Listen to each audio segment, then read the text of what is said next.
poi Estoril, poi Spa, adesso Imola. Il prossimo appuntamento sarà in Salzburg, poi Westleben, poi Sochi, Buriram, Singapore, Sepang e chiusura a Macao. Abbiamo detto che c'è stato l'ingresso di due ragazze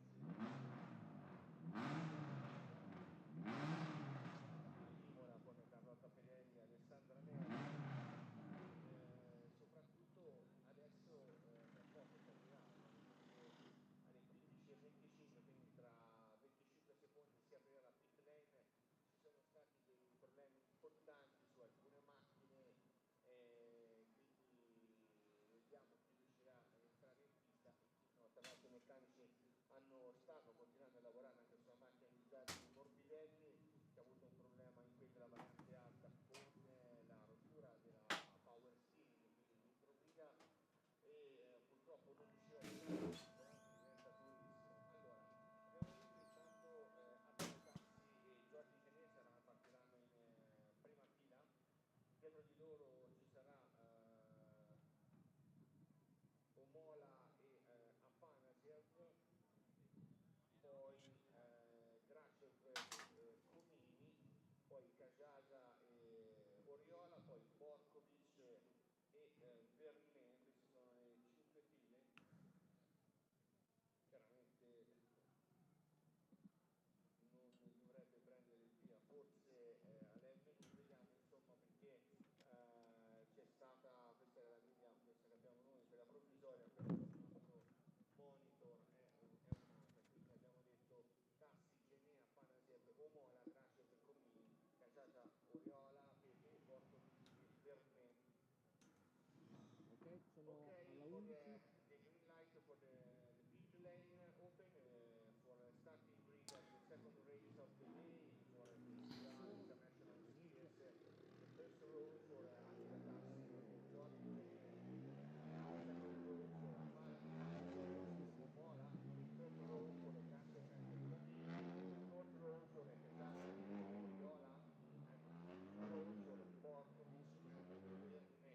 We have only to the provisional starting Chiudono grid un of the po'. race. Many damages for the race one. Mechanics continues to work in Allora, un attimo. on the Non Civic si for passa. Giorgi Oriola. Ecco. 33 and Sì, ok, race one for the Viking ok. Stefano Comini. After Ok, the grazie. race start Ok, in grazie, the grazie. race one. Start now with car number 7 for Cajaga and Lena and Oriola and Vernet. Piloti si stanno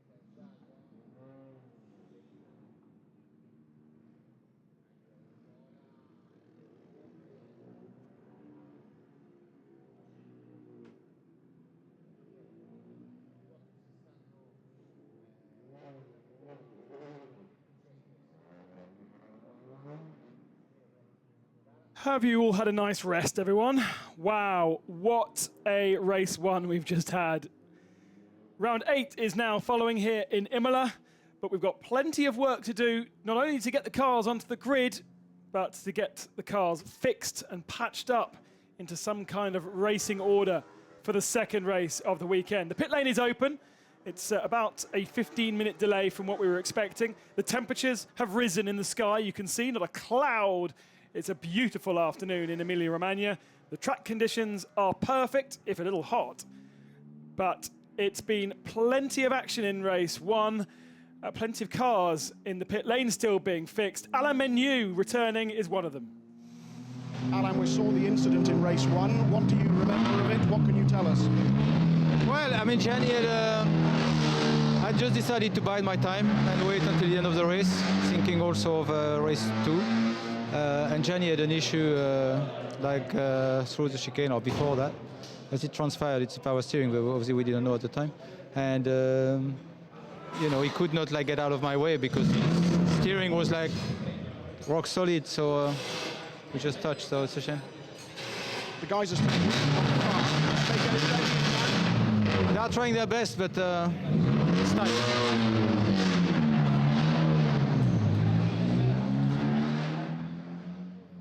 It's tight to get that West Coast racing car back onto circuit. The rear, if I remember correctly, here's a replay of what exactly happened. So Morbidelli with no power steering, trying to get through the chicane, and Menu dives down the inside and just catches the front. It looks like he catches the front left of Morbidelli's car, who then gets clouted by Borkovic, and that damages Morbidelli's rear left. And obviously, you can see the rear right of Menu's car was completely ripped off. The car had to be recovered to the garages, and I'm hoping that our RF cameraman is going to show us what kind of process the car or progress the guys have made in that car. Menu, his job is as a racing driver is to get ready and be ready as soon as the guys have finished. There is one West Coast Racing Honda, which is still looking pretty good. We didn't see exactly what happened to Michel Grashov. He was running in 5th position at one point and then dropped down to outside the top 10. Did finish in the points by the end of the race, and the car looks pretty straight. So whatever it wasn't major. But for the other two drivers, a lot of work still to be done. Dusan Borkovic also ended his race in the gravel. Let's hear from him. Dusan, from the first race, lots of incidents. What can you tell me about the incident that ended your race? I don't know, it's smart to say again on the television, because last time I was angry with Morbidelli, but it seems that Morbidelli was nice in comparing with this guy Bernet. This was like the 10 times. In Bahrain, I was on the beginning in front of him. I was P2, you know, on the qualifying, and then I had the best start, and then he hit me. I was P13. I didn't say anything. Here he was behind me. I had the cars in front of me. He was hitting me all the time.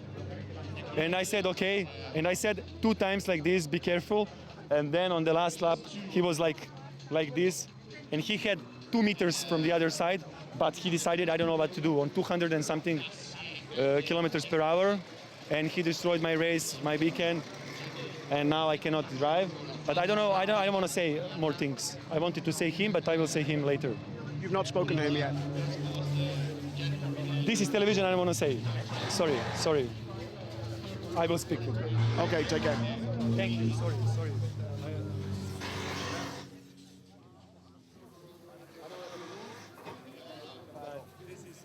I think that guy is hitting everybody. I don't know what he thinks, that he's Le Mans in the late light. I don't know what he is. He's hitting slow.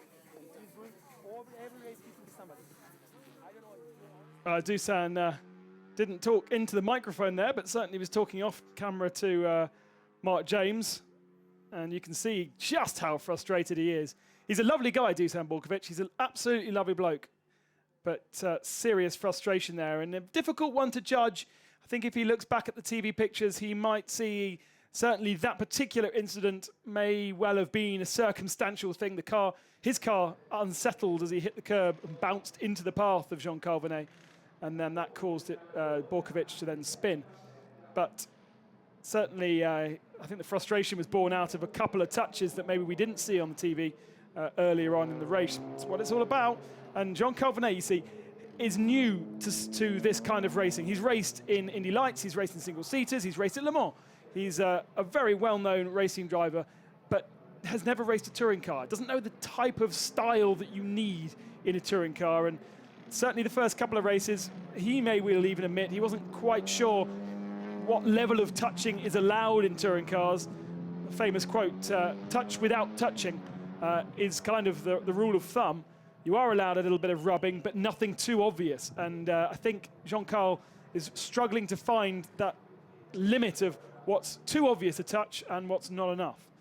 So here is Jordi Ariola. Now, Jordi, I don't know what was wrong with his car in race 1, but he had that big off, and then they retired the car, or he pulled off to the side of the circuit. But it's been delivered back to the team, and now he brings it into what must be row 4, I think that's where he's starting. No, he's starting further back than that, isn't he?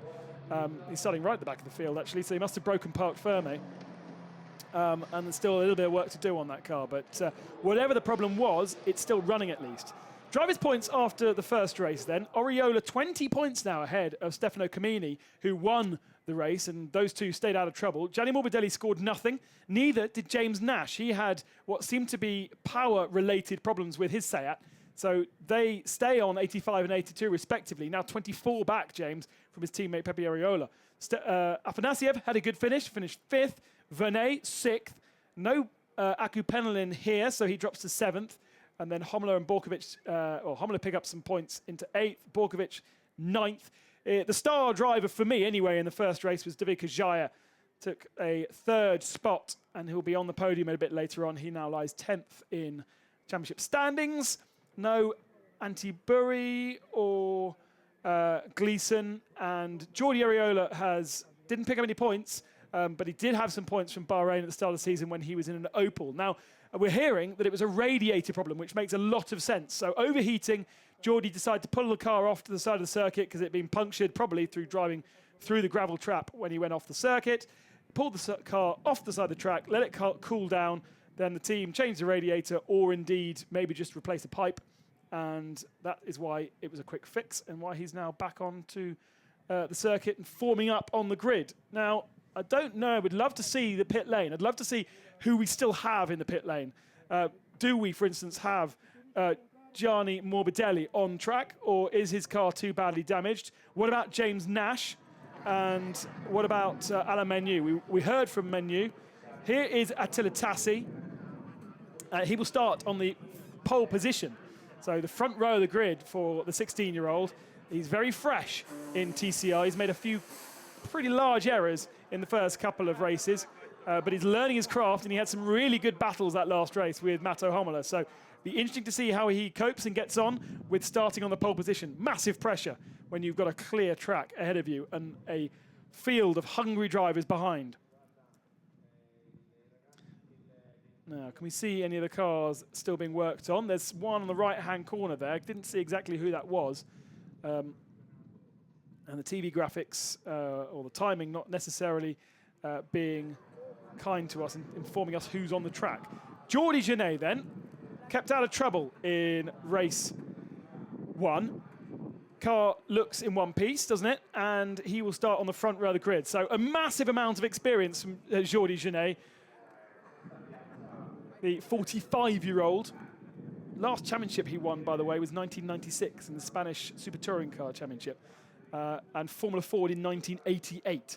He must have been about the age that Attila Tassi is. So many years of experience. He developed this Volkswagen Golf TCR car, and he lines up alongside the 16-year-old. Here's the track then. Some amazing names: Tamburello, Villeneuve, Piratella, Acquaminerale, Variante Alta, Rivazza. Famous Italian names, and very much looking forward to a second race here. It's lending itself wonderfully, as all these old tracks do to touring car racing. We saw 2 great races in Estoril, not a place where we see many other championships now, but was really, really good in Estoril. And now we come to another track, and it's great racing here as well. There's Sergei Afanasiev behind one of our lovely volunteer grid girls this weekend. They are all locals, all friends of the organisers. I thought it was really nice to collect a group of 16 girls, actually 14 girls and 2 blokes for our grid girls this weekend. Afanasiev focusing, I think, rather than sleeping.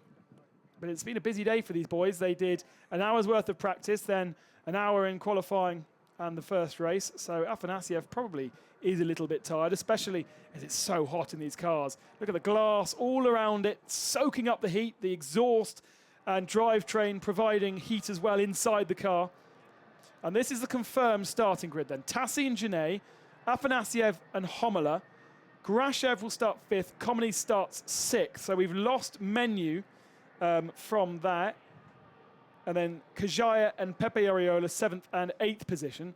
Borkovic 9th, Vernet 10th. So Morbidelli will start at the back. Then Fedeli and Neri, the 2 lady racers. Morbidelli, Nash, Menu, and Jordi Ariola, all breaking Parc Ferme. And I don't know of those who is on the grid yet. Nash, obviously big problems for that car. He didn't have contact. He had a bit of bumper damage, but we didn't get to the real root of exactly the problem, other than we know it was power related. Next on the grid then, Matto Imola, pole position man in Estoril.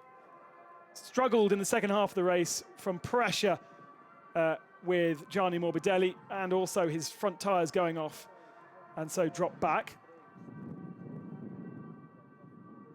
But what can he do from fourth on the grid? His best result so far this season is a fourth, 3 times in fact, both in Spa and Estoril. So he'll want to jump onto the podium in his 4th weekend in the TCR International Series. He's a former European touring car winner in this Seat. Slightly different configuration, different tyres as well. But Imola is very well celebrated in his native country, which is Serbia, I think. Mark James is hunting down drivers, and he's spoken to James Nash down on the grid. James, we're on the grid. You've clearly not got a car around you. What's the latest?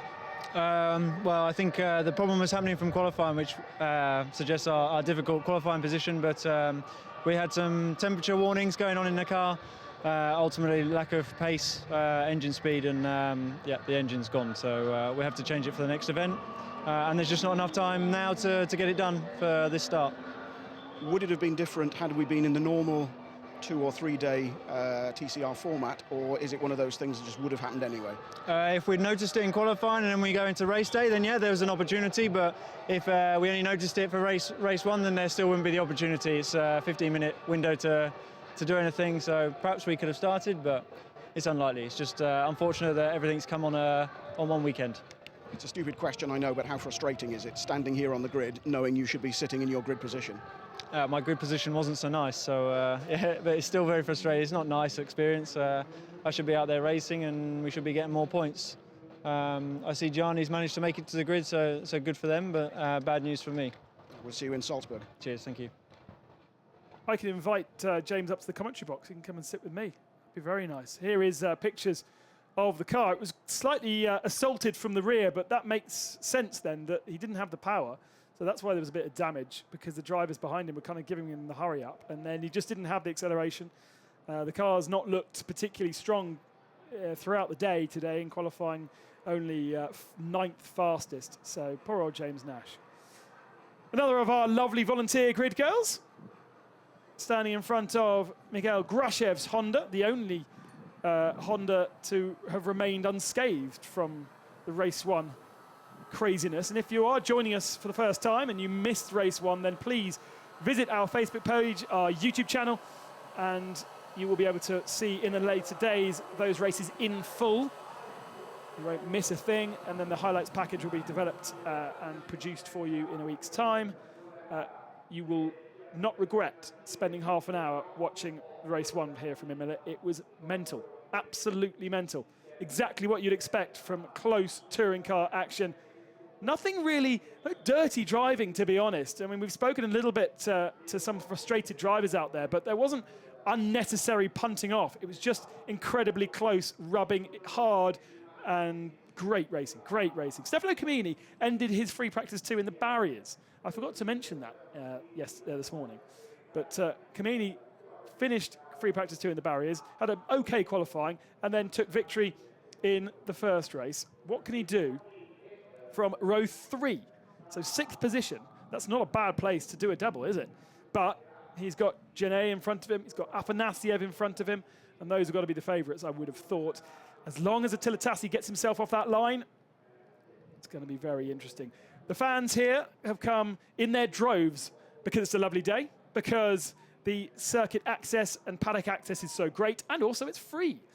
And there's a concert going on at 5 o'clock with one of the most celebrated female pop artists in Italy. So they have come to add the motorsport to an already exciting day. And it's the start of the summer, and everybody in Italy is celebrating that with this wonderful weather. David Kajaya, then, hero for me of race 1. He starts in 7th spot. Yes, focus forward.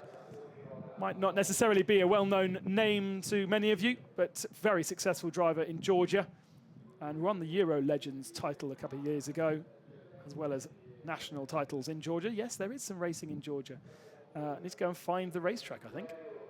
So he starts in 7th spot, and championship leader Pepe Oriola starts in 8th. Now, he's carrying 20 kilos. He's been a bit negative about the pace of his car up until race 1, but proved in race 1 that he's either got the skill or the track knowledge or whatever to drive around those problems, or it's not as big a deal as he's been making out, because he was mighty fast and did some incredible overtakes as well. What can he do from 8th spot? 9th then is Dusan Borkovic, and 10th will be Jean-Carl Vinet. Confirmation of your top 8 on the screen. Oriola will start directly behind Stefano Camini. And they were very friendly after race 1, but they are fierce rivals on track. All the way down to the flag of 2015, it was fight after fight with those two. Borkovic 9th, Vernet 10th, Fideli 11th, Nieri in 12th. Then Morbidelli, we hear, is on the grid. You can see in just behind, no James Nash, no Alain Menu, but Jordi Oriola is there. So Menu, I don't know if he'll start from the pit lane or whether he won't start at all, but there was a lot of damage to that particular car, and because he didn't get it back to the pits, there wasn't the time to repair it once it was delivered by the race organisers. Green flag, the cars head off on their warm-up lap. Not much warming up needed, to be honest. Oh, Sergei Afanasiev having a problem. The car not pulling away. Now, as long as he can get that car going before everyone's passed him, he will be okay. But he's in front of my box now, and Oriola's passed him. So he has to now start from the back of the field. He has got some kind of drive, but all is not well with Afanasiev's car. The marshals are running to try and chase him down. I think that could be some kind of drive shaft issue. Afanasiev then is out of a 3rd spot starting position. The marshals have arrived at his car, and I think it is a retirement. He's still trying to get it started. So we're down to 14 cars. Here's Alessandra Neri. Let me tell you about her. She is Sky Sports Italy presenter, raced in GT Superstars for a few years. Her last outing in 2012 in a McLaren MP4. Never raced a front-wheel drive car before, and apparently, I don't know if this has been working or not, but apparently she's been trying to commentate whilst she's been driving. Plenty to focus on.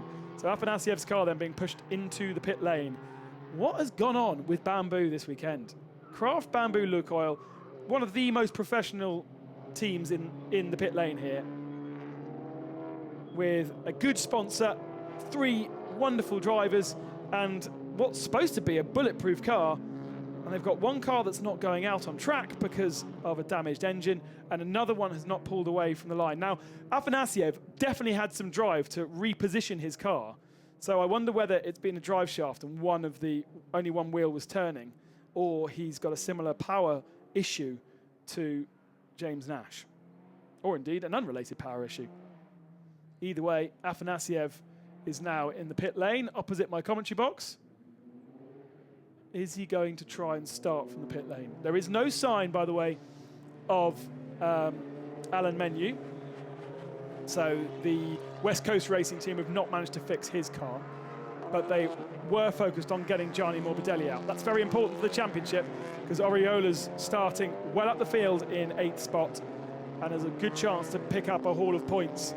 And he's already 20 ahead of everyone else.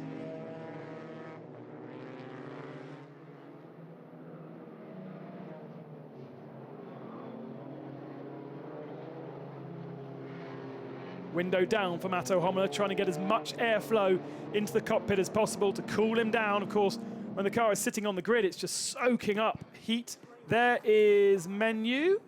Now, is he in the car? I think he is. Oh, that could be great news for West Coast. Great effort from the team to get that car fixed, replacing the whole of the right rear corner. We may well have the Swiss driver onto the track. He's visited 2 TCR weekends. This is his 3rd TCR weekend. And in those previous 2 weekends, he only actually started 1 race. He did not start the 2nd race in Thailand, and he did not, he withdrew from Macau. He was there to watch and to enjoy Macau, of course. But great to see that he will take his third appearance then on the TCR international stage. And I hope to see more of him as well. Good support from his girlfriend. I think his sister is here as well. And a little menu clan that we'll be sitting next to at lunch. So a nice, clean spot for Attila Tassi. He's miles back from his starting box. And then Sergei Afanasyev is missing from row 2, which gives Grashov a really nice, easy start. Remember the front-wheel drive cars doing the turning as well as the driving. Attila Tassi is a whole car's length back from where he needs to be.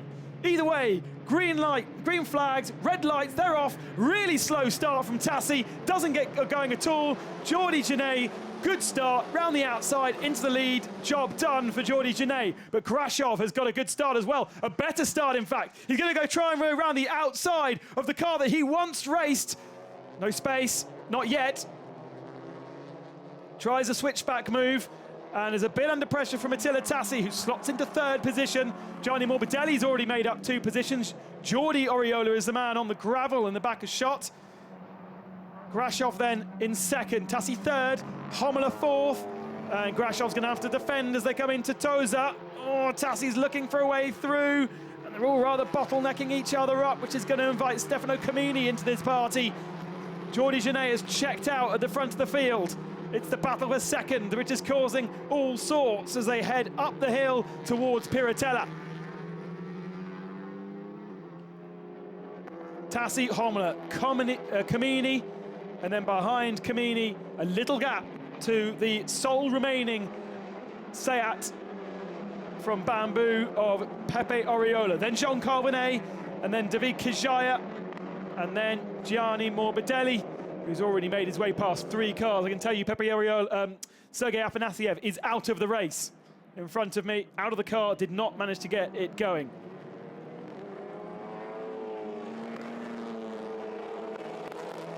Stefano Camini sitting in the slipstream of Mato Imola. Before the field spread starts to take too much effect, this is the time to dive bomb and make your moves, whilst everyone's still getting up to temperatures and up to speeds. Alessandra Neri ahead of her female teammate at the moment.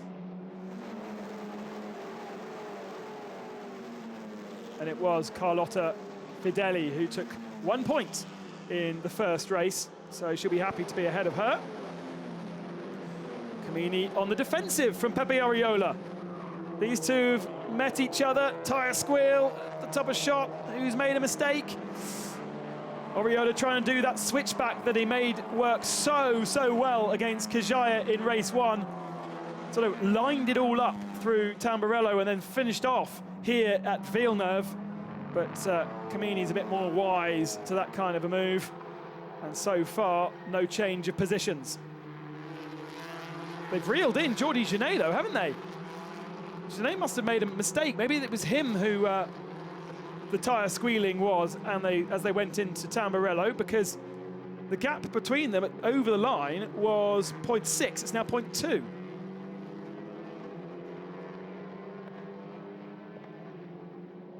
Attila Tassi looking pretty good. The B3 racing cars always look good at the start of the session. The other person we're missing, by the way, is Dusan Borkovic. I think that was kind of documented in the pre-race show, but I didn't mention it on the screens. Borkovic not taking part. Menu, by the way, did get out onto circuit, is already 10 seconds behind the back of the field. Worth going out, though, because Menu is in 12th. Where's oh, hang on a second. Morbidelli's had a problem. Morbidelli is missing from the back of the field.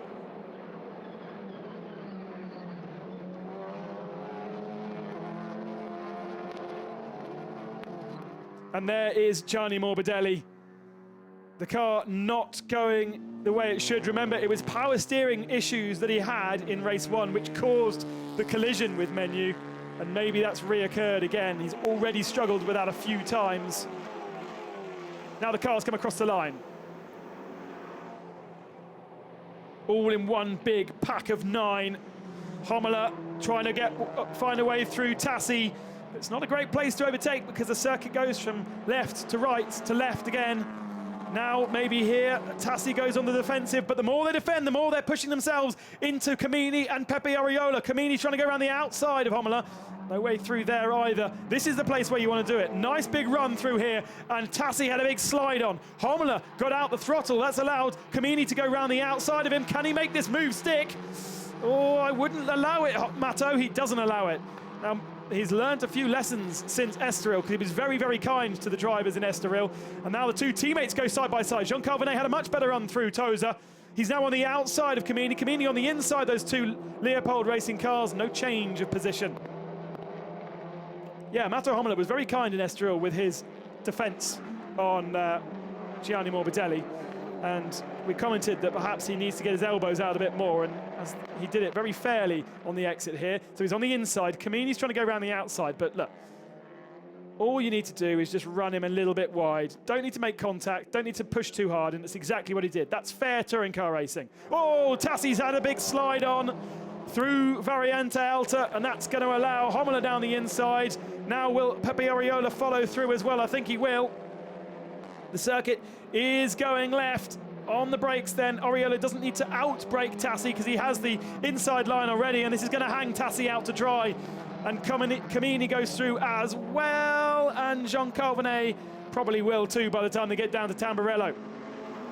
Big error from Attila Tassi. One small mistake at the top of the hill costs you so dear. He's off the racing line still, side by side with Stefano Camini. Side by side for the lead. Grashov goes around the outside of Jordi Genet. Wow, that is a change for the lead.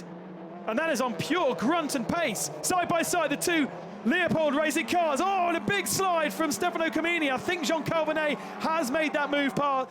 He has. God, that could have been horrible. So big drama in Tamburello on lap 4. We're hearing brake problem for Morbidelli. That car's falling apart, isn't it? That's why he is in the pits. And Attila Tassi has held on ahead of Jean Calvinet and Stefano Camini, but Tamburello got very exciting. Here we go again then. Good grunt from the Honda to go round the outside of Jordi Genet into turn 1. Here is Attila Tassi's big old slide, rubs off all the momentum that he's carried through, and then he finds himself on the wrong part of the circuit. Once again, hits the curb wrong, misses the apex of the second one, big slide out. Thank you very much. Easy pass for Matteo Imola. But then it continued to go crazy down at Tamburello as well. And now Tassi is in 5th, Venet and Camini behind him in 6th, 7th, and then it's David Kashaya in 8th spot. 9th is Jordi Ariola, and Fideli is in 10th. Carlotta Fideli picking up the final point again, but I think we'll see Alain Menu move into those points if he can close down the gap. He's already near the back of Neri. We do only have 12 runners with Morbidelli in the pits. They're having a look at the brake on the front left there.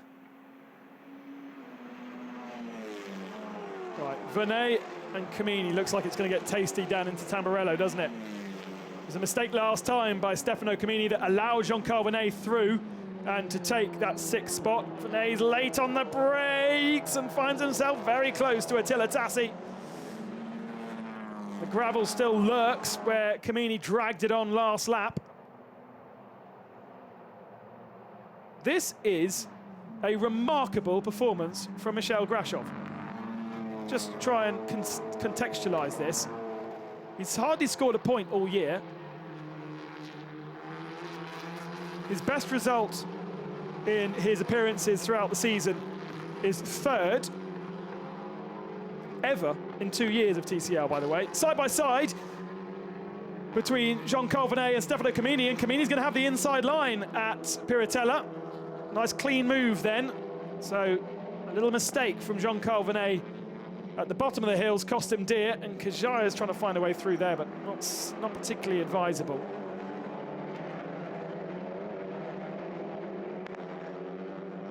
But look, Kajaya's got more momentum now coming up the hill.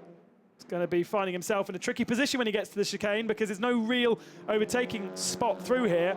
You've just got to bide your time all the way down to the Ravazzas, and that's where you do your overtaking.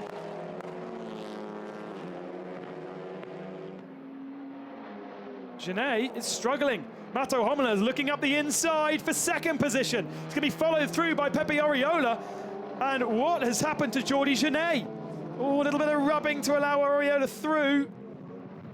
Now here comes Tassi. Loads more momentum through Ravazzas for Attila Tassi. Pulls out of the slipstream, and that'll be an easy pass, and he'll be followed through by Stefano Camini as well. There is no straight line speed in that Volkswagen, is there? You can't blame Volkswagen because Camini's just breezed past, but Jordi Genet, sorry, has gone from second down to sixth in the space of about 3 corners. I had him on for the win here. Should have been an easy one, especially after that start. So now Grashov leads, Imola is second, and Oriola is third. Uh-oh. Pepe Oriola is going to pick up a huge amount of points here, and that's bad news for the rest of his competitors. Great news for him, of course. But we've still got half a race to go here, and it was the second half of the first race that went particularly mental.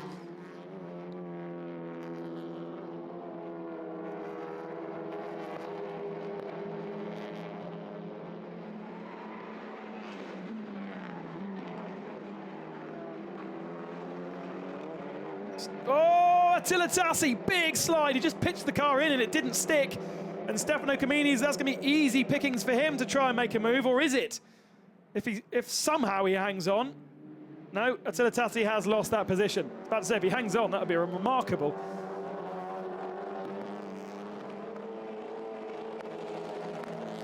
So up one more spot for Stefano Camini. Look at this. Through the first part of the corner, on the brakes, and as he turns in, the rear just does not stick. Keeps his foot in to get the car back to a straight line, by which point he's lost all that momentum and Camini goes through. Jordi Genet pulls to the left-hand side out of Ravazza. I think that's to try and pass Attila Tassi. Now, how is this going to work out for him? Because on the last lap, he had no straight line speed. And indeed, the Seat's coming back at him. Round the outside. Oh, and Vernet's giving him a little touch here and there, and he's going to fly through. That's going to put Tassi off on the dirty line. And now Tassi's lost 2 more spots. It's all about placing your car. And we saw this in race 1 for Attila Tassi. He just found himself in the wrong part of the circuit, and then the field, the train just slides through. Looking at battle for second. Imola versus Oriola. Heading up the hill towards Piratella, the highest point of the circuit. It's 4.9 kilometre track. 71% are straights. 18% are left-hand curves, and 9% are right-hand curves, making it an anti-clockwise circuit, which is very rare. There are our first 4 now, with a bit of a gap to Jean Calvinet, then Jordi Genet, then Attila Tassi, then David Kajaya, and Jordi Oriola now on the back of this group. He's the last of the top 9, and then I can tell you that Alain Menu is in 10th position. And look, more momentum through the chicane and all the way down the hill, and that has put Jordi Oriola up into 8th position. Little bit late on the brakes than he might have liked, a little bit runs wide, and he's got dirt on his tyres as he turns in, and that's going to allow David Kajaya to fight back now and sit in the slipstream. The momentum isn't as great for the Honda as it is for the Volkswagen. They punch a big hole in the air down past the start finish straight towards Tamburello. But Kajaya's dropped back. Curious. How curious. What is going on with the Liqui-Moly Team Enxler guys? I mean, we saw Michel Grashov literally drive past Jordi Oriola, as did most of the field. including 2 other Volkswagens in the Leopold racing team. I thought after race 1 they got it all sorted. Oh, and now Kajaya's off on the gravel. I think he was trying to find a way past Jordi Oriola, but rallycross is not the way forward. He's actually an autocross champion, is David Kajaya in Georgia, which is not quite rallycross, but kind of car handling. So what's going on here? Oh, I see. Oriola's made a mistake. Kajaya's got way more momentum, and then he's found a Honda at the apex that he wants. So he's had to then run wide, and that's pushed him onto the gravel.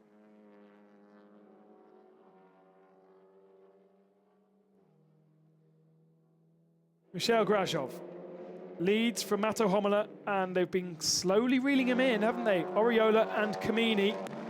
Oriola's been given the hurry up by Stefano Camini, and he's now having to push forward, but Mato Homola's kind of responded to that, and he's also pushed forward, so developing a 4-car battle for the lead here. And then it's a bit more spaced out behind now, with Jean-Carl Vernet in 5th, Jordi Genet in 6th, and Attila Tassi dropping back with Jordi Oriola behind him, as we just seen.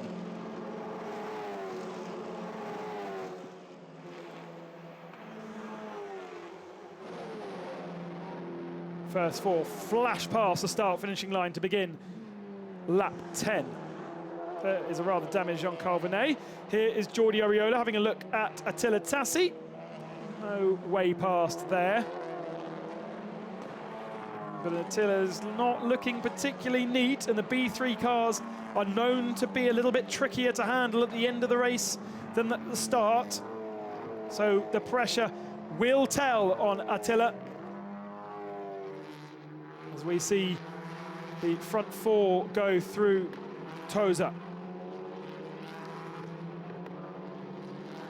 Menu is closing down on David Kajaya, by the way. The gap is now just 6.2 seconds.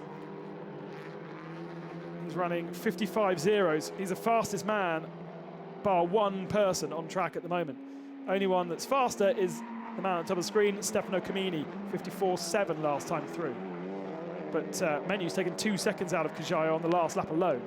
Again, momentum key. Look at that, up the hill. Suddenly, very, very close between Stefano Camini and Pepe Oriola. But this is not the place to do it. This is not the place to overtake. Frustrating to be faster and then not be able to take advantage. But you just need to concentrate on making sure the chicane is the good place. Then, when you go down to the bottom of the hill here, that's where you do your overtaking. Where we saw Dusan Borkovic have that spectacular accident in race 1.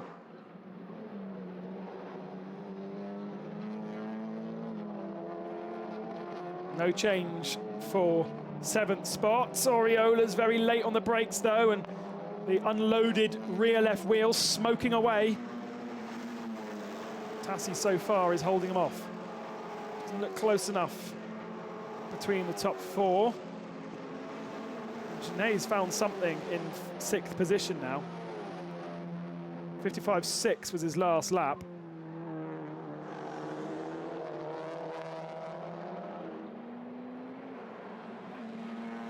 Another second Menu is taken out of David Kajaya. Menu is basically gapping the leader. He's staying 14 seconds back from Grashov, his teammate. There we go, we just saw a glimpse of Alain Menu at the back there.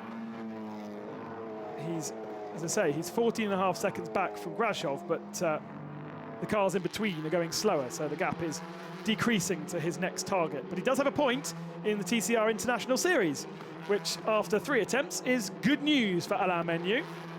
Not exactly the way he'd like to make his return to the championship, but at least he'll take 1 point away, which is more than can be said for his teammate and championship challenger, Gianni Morbidelli.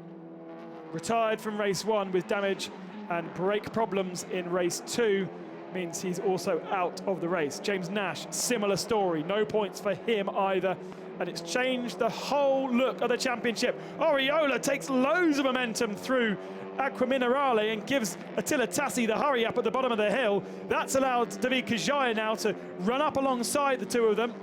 Not quite enough momentum to make any kind of a move through this chicane.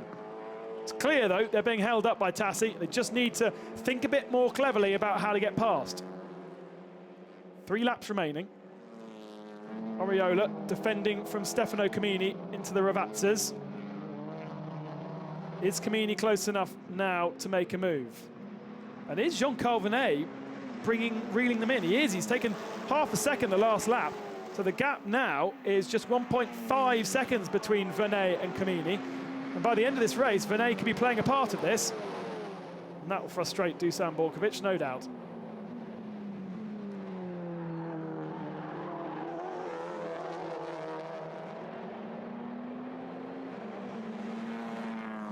Menu is just 2.5 tenths a second off the fastest lap of the race on that last lap.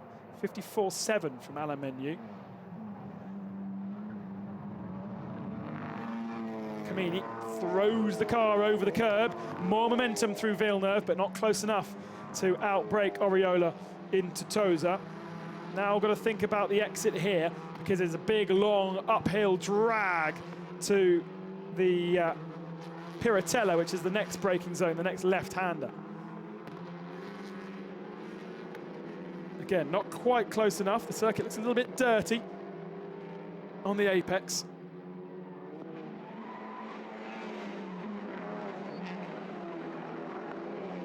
And once again, I want to give Grashov a huge shout out. This is just amazing. 8th in last year's championship. He's driven 4 different types of TCR car, 3 with Liqui-Moly Team Enxler last year. And now he's in the Honda, and it seems like the Honda is to his liking. He's never finished on the he's finished twice on the podium in Russia and Macau in the two least the 2 races with the least finishes ever.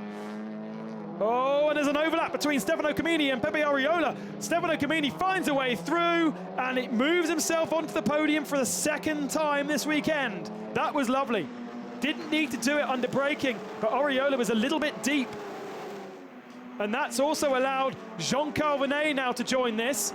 Venet's going to have more momentum all the way along the straight. Oh, Oriola's fighting back, though. Oriola's really fighting back. He's on the outside line. He's going to open the door for Jean-Carl Venet. Here comes Venet down the inside. Oriola loses 2 spots and has a big slide in celebration as well. Oh, that's going to frustrate him. It was supposed to be moving forward. It was a lovely move from Stefano Camini.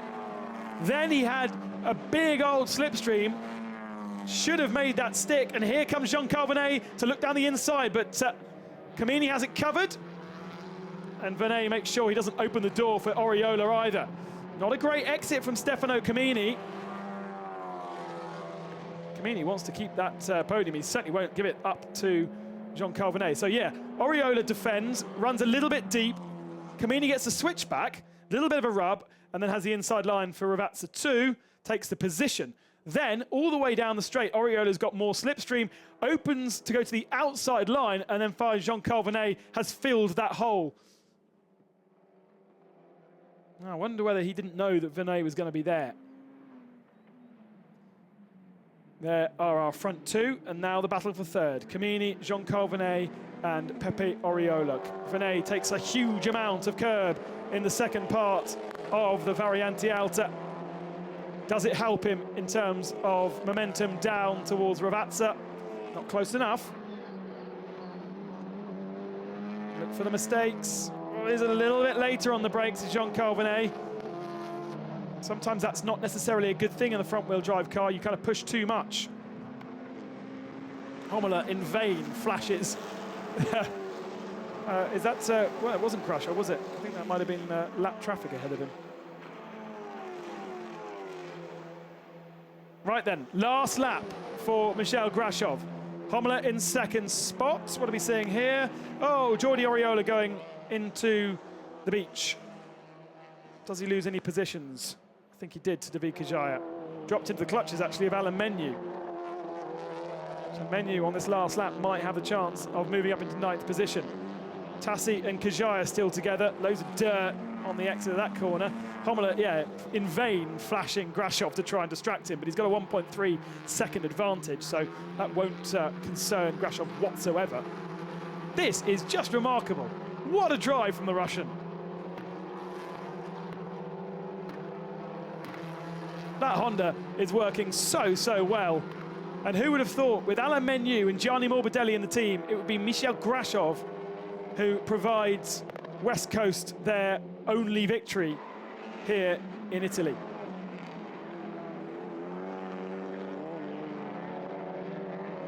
Let's hope this is the start of great things for Michael. Up to the Variante Alta for the last time. Imola follows, Camini, and then Jean-Carl Venet in fourth. Oriola deposed now down to fifth position.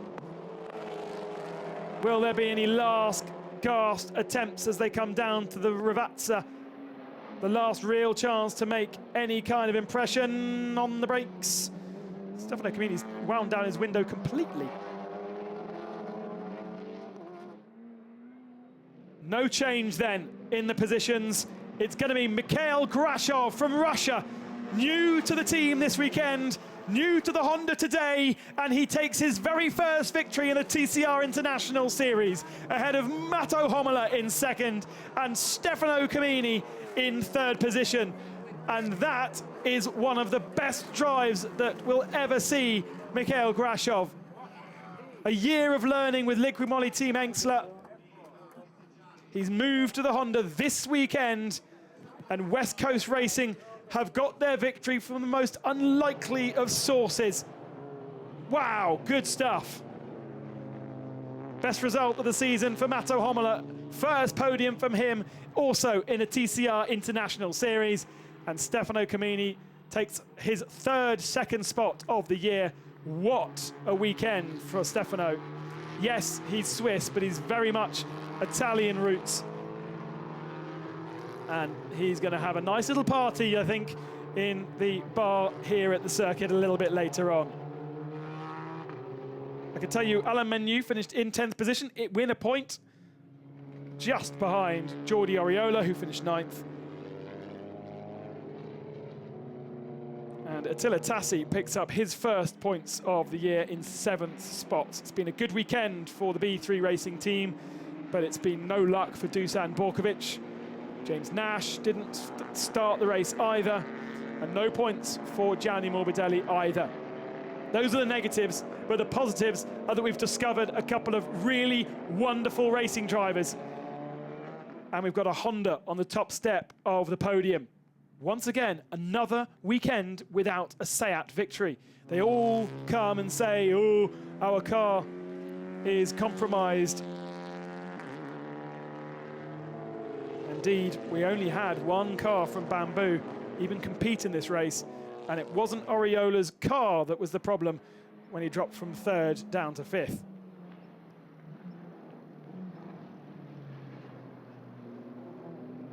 Well, it wasn't quite as mental, was it, as the first race of the weekend, but still, great drives, especially to see Grashov pass Jordi Genet. It'll be interesting to find out exactly what was wrong with Genet's car, because he really struggled in a straight line.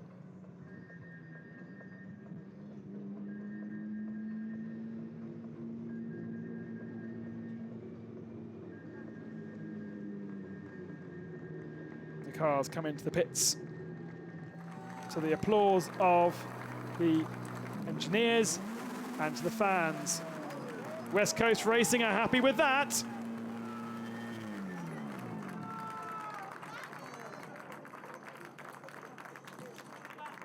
And it's going to be a really great podium, because we've got both podiums together this afternoon from race 1 and race 2. And I think it's just going to be unanimous joy. Yes! Mikhail Grashov mounts his Honda. First weekend with West Coast Racing, and it's victory for the Russian. Wow! What a performance. There is Gregor Peterson, the team owner. He is very, very happy with that. They were expecting a victory. We gave them a victory at the start of the weekend, but we didn't think it would come from the Russian.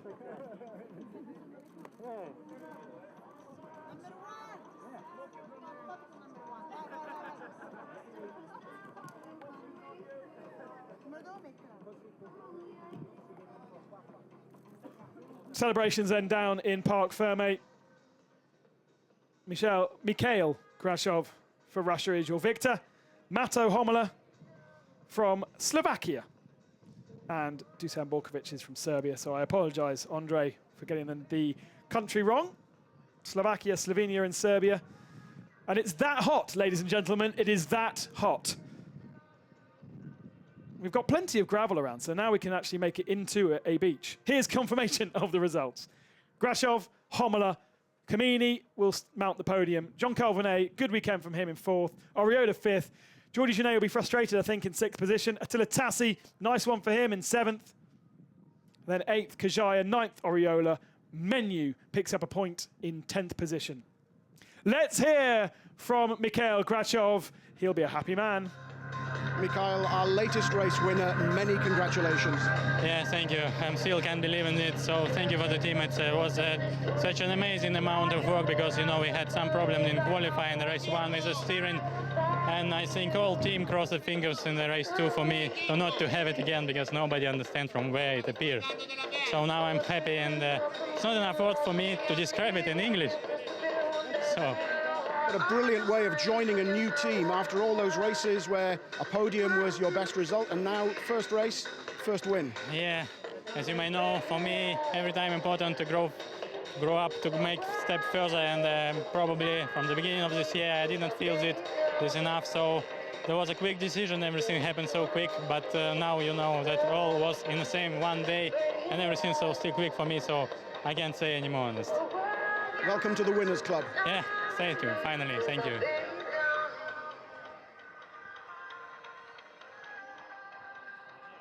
And that Winners Club is now 11 drivers. Oh, actually, even more than that. I think it's about 15 drivers who have won TCR international races on the all-time winners list. Interestingly, he is the first Russian to do it, despite the fact that we have Sergei Afanasyev. Once again, there is the result. David Kajaya will see also on the podium from Georgia. Not such a strong drive in the second race for Kajaya. But he did pick up a podium in race 1, so he should be a happy man. And hopefully Liqui Moly Team Enxler will be happy with that. They've obviously got some scratching of heads to do in relation to Jordi Genet's car, because it really, that second race should have been a victory for Genet. He had an easy, great start and an easy lead, but something went awry. And he did not have that straight line speed. In the end, finishing 8.6 off Grachov. So I'm guessing the fans will now be heading to the various bars of establishments around the Imola circuit. As I said, start of race 1, it's a wonderful parkland circuit, not really known. Not like Monza anyway as a parkland circuit, but there are restaurants and bars, football stadiums and vineyards on the inside, and even residential properties. And it gives a real lovely atmosphere to this track. And there's a wicked concert that's going to kick off in a couple of moments' time as well. Championship positions then. Oriola has lost 5 points on Stefano Camini after that last race, so it's just 15 the gap now. Morbidelli 3rd, 31 back. Nash 4th, 34 back. That's a lot of points, but there's still many rounds to go. And Mato Homola's joining that club now in 5th position after his good result, with Jean Calvinet 6th, Sergei Afanasyev 7th, and Pelanin in 8th.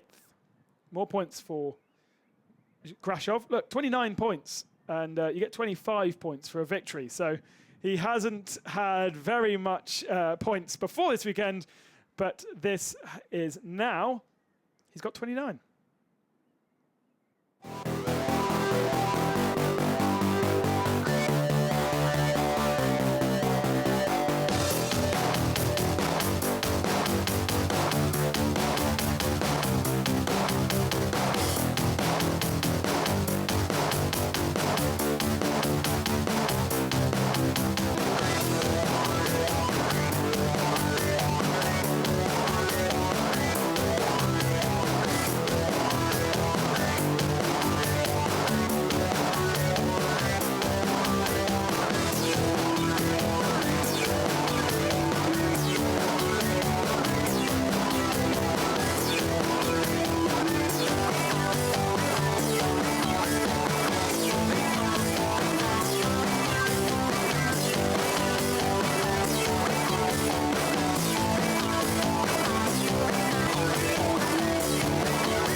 So we start with the podium for race 1 of the weekend, which happened a few hours ago.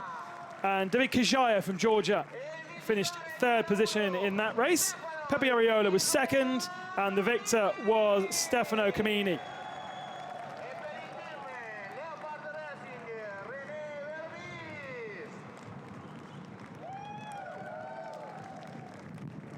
Second victory for Leopard Racing. The 3rd for the Volkswagen brand.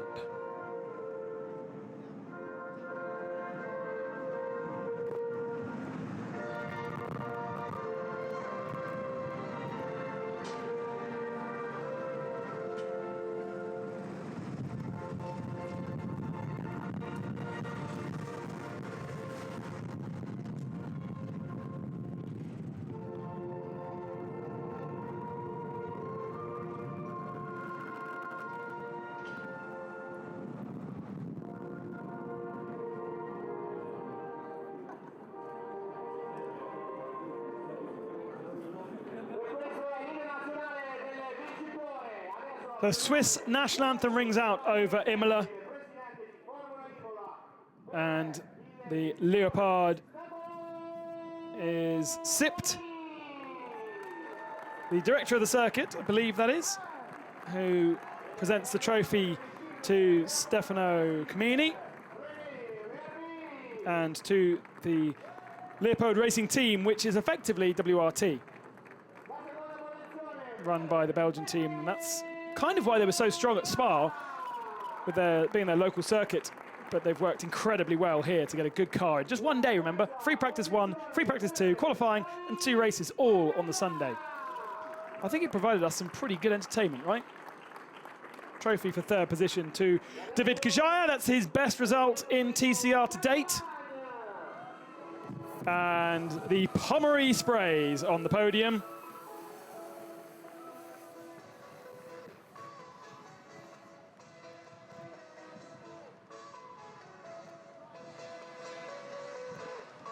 I'm sure that's not the that's not the start.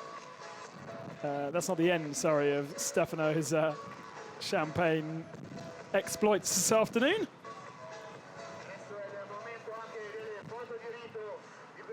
The photo then for the memory and the history books of the first race of our weekend. As I say, David Kajaya, really, he's the man that impressed me most in that first race. Really mature drive, and looking at the performance of the Volkswagen Golfs in the second race, something went awry, but they got that result in the first one. Best result before that was a 4th in Bahrain, and now he can add a podium to that on his 7th appearance. So we move on to the second race of the weekend, the podium for race 2.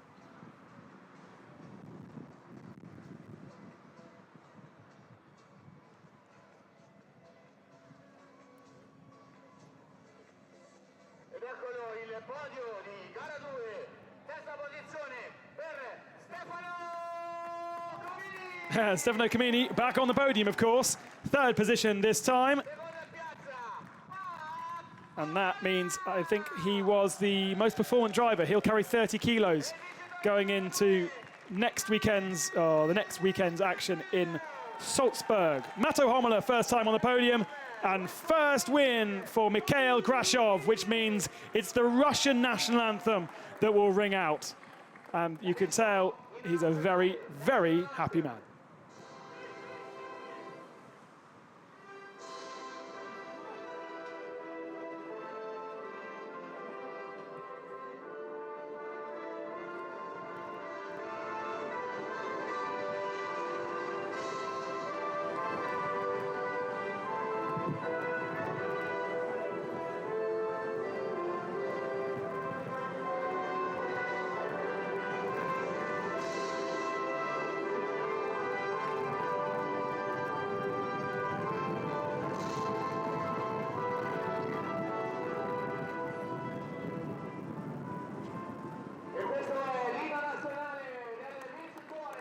Great stuff from Mikhail Grashov. He is the 14th winner of the TCR International Series, by the way. And it does mean that we've had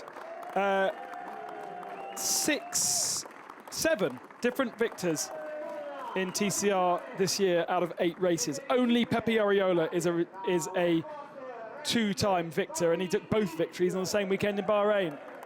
A different winner at every single weekend. Seat, Honda, and Volkswagen all represented so far this year on the top step of the podium. Different teams. West Coast Racing taking their 3rd victory. It was Leopard's 2nd race victory. And actually, that means West Coast equal Craft Bamboo in terms of results this year. Craft Bamboo with some work to do after a kind of disappointing weekend for the team majority.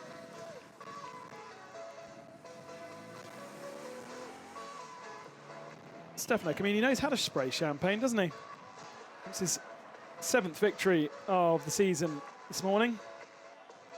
And a wonderful, wonderful result.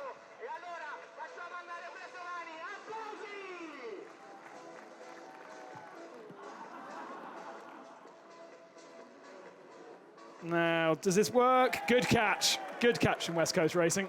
That's always a bit risky.